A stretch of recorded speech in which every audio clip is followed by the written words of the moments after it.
आज देशाचे नेते राहुलजी गांधी यांच्या वारसानिमित्त काँग्रेस भवन या ठिकाणी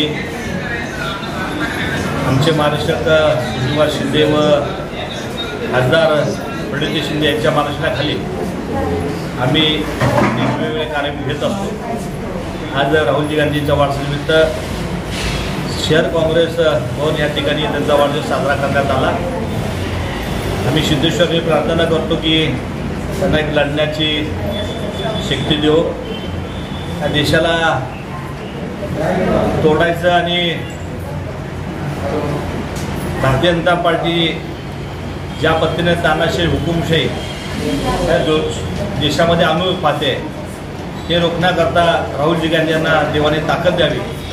वारसानिमित्त आम्ही सगळे एकच मागतोय की येणाऱ्या काळामध्ये त्यांच्या हातून ह्या देशाची सेवा घडावी, भविष्य काळामध्ये ह्या देशाचे ते पंतप्रधान व्हावेत।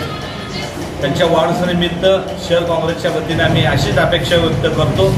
एक लढवाया नेता आपण बघता की 4000 किलोमीटर त्यांनी जे पायी भारत जोडो यात्रा काढली, एक धाडस, एक ध्येयवादी नेता हा काँग्रेस पक्षाला मिळालेला आहे। त्यांच्या नेतृत्वाखाली आता आपण जी इलेक्शन लढली, खऱ्या अर्थाने इलेक्शन जिंकलेलं आहे, पण भारतीय जनता पार्टीच्या कुटील कारस्थानामुळे इलेक्शन जरी आपण पराभूत झालो, येणाऱ्या काळामध्ये आणखी ह्याच्यापेक्षा जिद्दीने राहुलजी गांधी यांच्या नेतृत्वाखाली आपल्याला काम करायचं आहे। निश्चित येणाऱ्या काळामध्ये एक भारताला नवीन चेहरा आणि एक भारताला सर्वांना घेऊन जाणार नेता म्हणून त्यांचे नाव आज ओळख झाले आहे। त्यांच्या वाढदिवसानिमित्त आज सोलापूर शहर काँग्रेसच्या वतीनं त्यांना उदंड आयुष्य लागावं हीच ईश्वरचरणी प्रार्थना।